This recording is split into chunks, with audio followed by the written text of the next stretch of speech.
Welcome back everyone. So आता आपण चाललोय माउंट एव्हरेस्टवर. येस. सो आता आपण जाणार आहोत माउंट एव्हरेस्टवर. तुम्हाला पण शॉक लागलं ना? असं वाटतंय मी खोटं बोलते.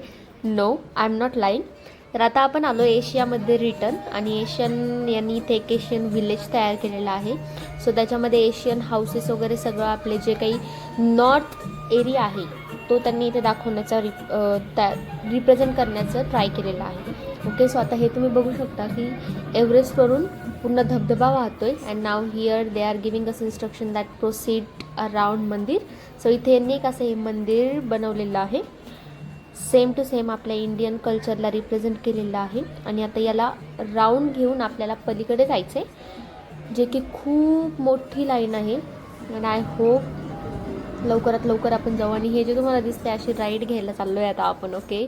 So be ready. It's gonna be craziest ride till now.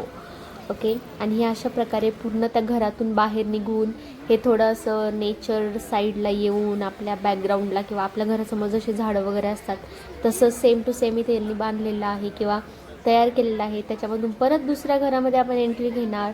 And then इथे यांनी पूर्ण इनसाईड जे काही इनसाईड आपलं रिप्लिकेशन आहे, इनसाईड रिप्रेझेंटेशन आहे हाऊसचं एका, ते सर्व त्यांनी दाखवण्याचा ट्राय केलेलं आहे. पूर्ण आपले भांडे कपडे कसे असतात, कशा पद्धतीने आपण ते ठेवतो, किंवा वरती आपण जे हँगिंग्स वगैरे लावतो आपल्या दोऱ्या, परत आपले पुराण्या जमान्यातले किंवा जुन्या काळातले भांडे, आपले देवीचा सुद्धा फोटो तिथे मला दिसला. So I was shocked.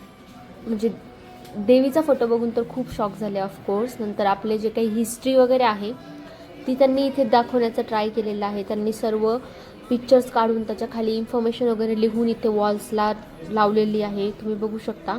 And then this one is the yeti, like yeti god, त्याला रिप्रेझेंट केलेलं आहे त्यांनी. तर त्याचं मंदिर आहे इथे. आणि नंतर इथे असा मॅप लावलेला आहे पूर्ण इंडियाच्या साईडनी. त्यांनी कुठे कुठे काय काय दाखवण्याचं ट्राय केलेलं आहे.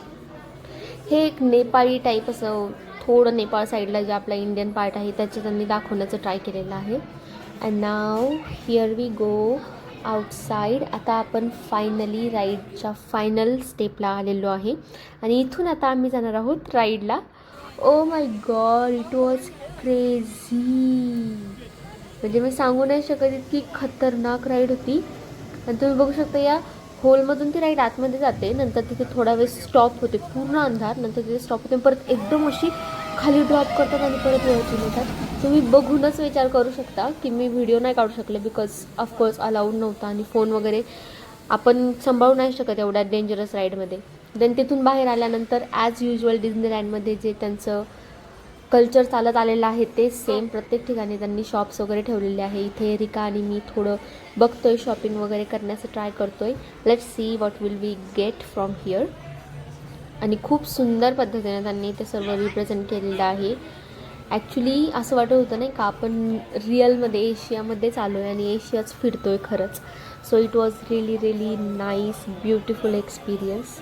पूर्ण इथे सर्व त्यांनी पिन्स वगैरे ठेवलेल्या, परत काही कॅप्स, शर्ट्स होते, काही कप्स होते ज्याच्यावर त्यांनी इंडियन लेटर्समध्ये किंवा आपल्या हिंदीमध्ये असं लिहिलेलं होतं.